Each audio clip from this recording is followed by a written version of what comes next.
Hey guys, Madhavir. Today we are gonna create the ping pong. This is a continued series. If you want to see the part 1, I have posted it in the description. And this is what we have come so far. Our paddles move up and down. Today we are gonna see a new behavior in Construct 2.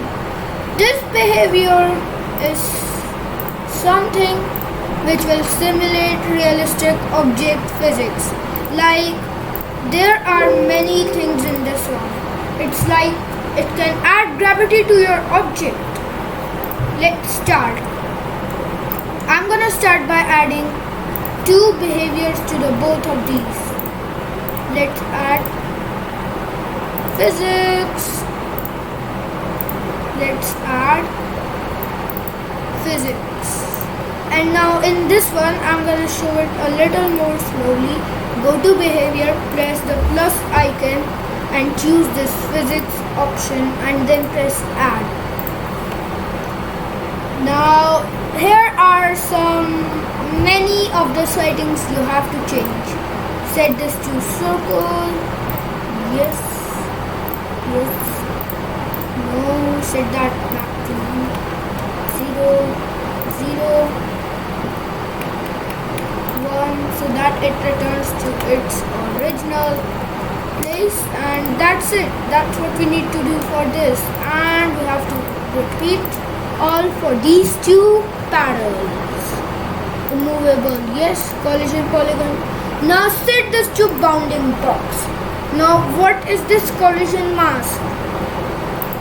Let me show you. This right over here, edit image ball. This option, set collision polygon, has it set to a bounding box, and that is just a box around the whole shape. If it's a circle, it hasn't filled the whole area we have to fill, and still it has done it like this. If I write guess polygon shape, it is gonna turn it into a hexagon. And then we can change it as we want, but that's not included in this tutorial. So that's what a collision mask, or rather a collision polygon is. I don't know if it's the exact definition, but that's what I like to say about it. Set the same settings over here instead of the collision bounding box.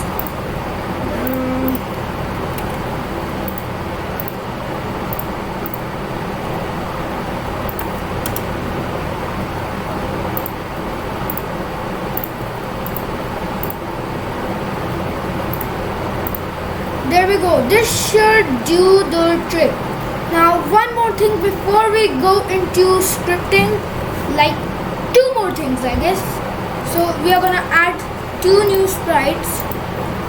One sprite boundary. I'm gonna name this boundary dot. I'm gonna name this sm.boundary. And we just going to do the thing we always do, fill this in mostly. There are many advanced things you can do with Construct 2 in this, like, let me show you something. In this hierarchy, or should I say the coloring thing, you can add an eraser, you can add a pencil, you can draw with the pencil, you can add a circle with the brush option, you can add lines, you can add squares, you can add the colors to it, you can choose the color picker, you can add origins, you can change it to where it collides. That's what a collision polygon is. You can select things. It just goes on and on. You can also import things, but that's not what we need to do in this tutorial. I'm gonna go ahead and copy this up. The shortcut to copying this Construct 2 is press Ctrl and press the left click, and it will duplicate the option right there.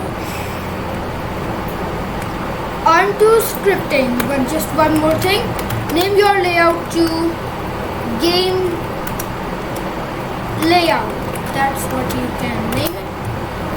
Why I have named game layout? Because this is the main game, and that's what we call this in Construct 2.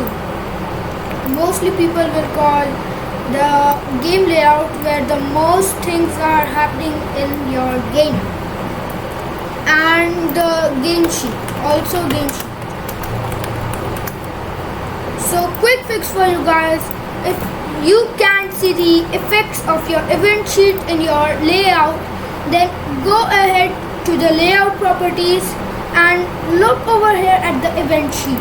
If this is set to none, go ahead and set this to game sheet and save your game. This should fix that. Now on to scripting. Go to the system and write every tick and move it to the bottom. Top. Why am I moving this at the top? Because it's a formal thing to do, and also the system reads the code from top to bottom. So if you write a code first, that would be considered as the first. So every tick is something that needs to be at first. Now ball. Set gravity. Just search for gravity, it should appear. It's in the physics global settings. Set world gravity. Set the force of gravity on all objects in the world and set it to 0. It would be 10 by default. Now you can just copy paste it to make your work easier. Copy and paste, and instead of this event tick, write start in the search box right over here and press on start of layout. Go to your ball section, press the back button and search for impulse. That's a behavior from Unreal. Like Unreal also has this. Set the impulse to 5. Don't make it too much or else it would be like invisible to the eye. If you set it like 100, alright, let me show you. I'm gonna write the angle to 90 so that we can see what 5 is. Look, it went straight down.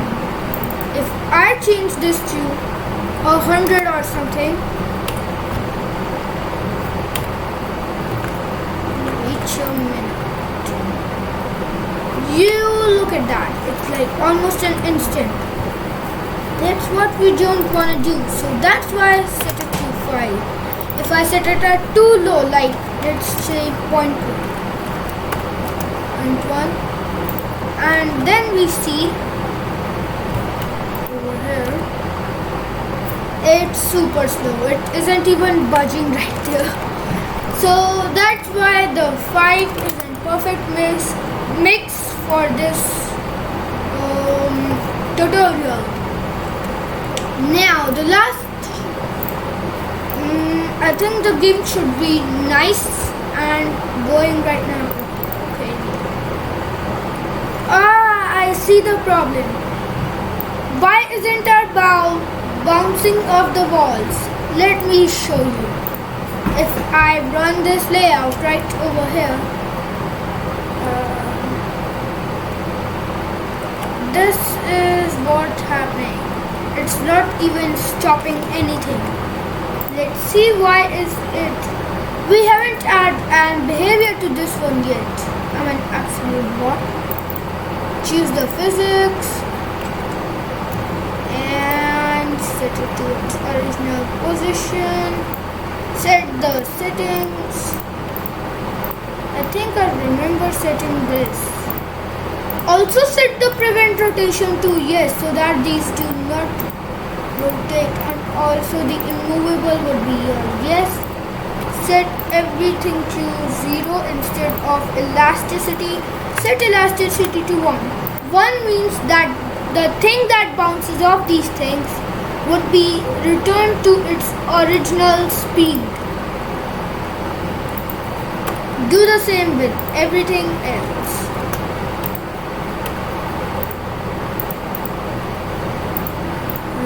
set it to bounding box. Now let's see if the ball bounces off. It's bouncing and it's in the same manner. That was for checking purposes. Now to set the angle, I'm going to write random and open a bracket and close. Add these parentheses around it and we are going to write 359. Why not 360? Because 360 is the same as 0. So it will choose between 0 and 0. That is 0. So that is why 359 and 0. Now if you check it out, it will be totally random. We went on 90 again, but let's check if the paddle, yeah, the ball isn't coming out on top. We are gonna have to increase some speed for our paddles. Set the speed to 2 because the paddle should be smooth. 2.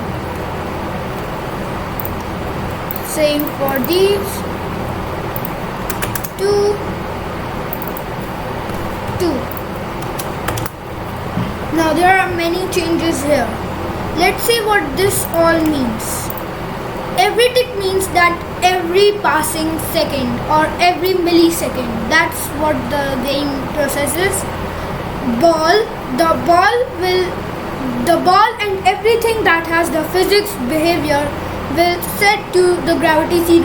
That means it can float, it can go down, whatever you want to do with it. The next thing, start of layout. That means that whenever my game starts, layout is this design sheet we have here. Whenever we start, the ball is gonna get launched with 5 speed at an angle of random between 359 and 0. I hope you understood that. Now one final touch before we end this tutorial. Go to the ball and you're gonna search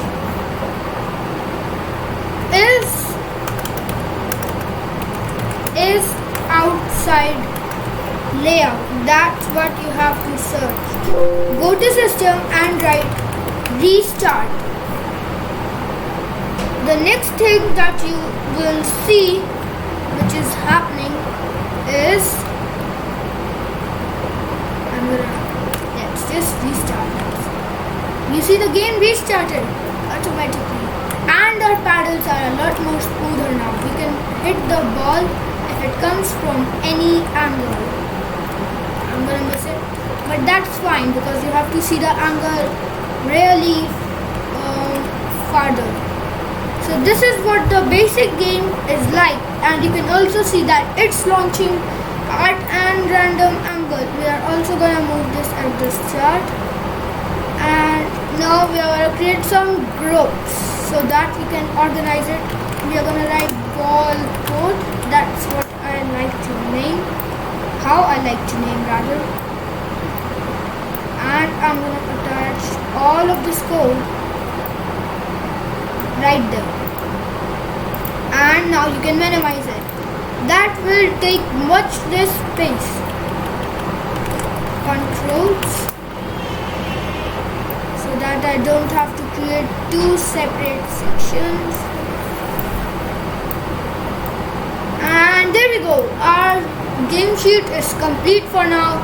That's it for this tutorial, guys. I hope you enjoyed. Bye.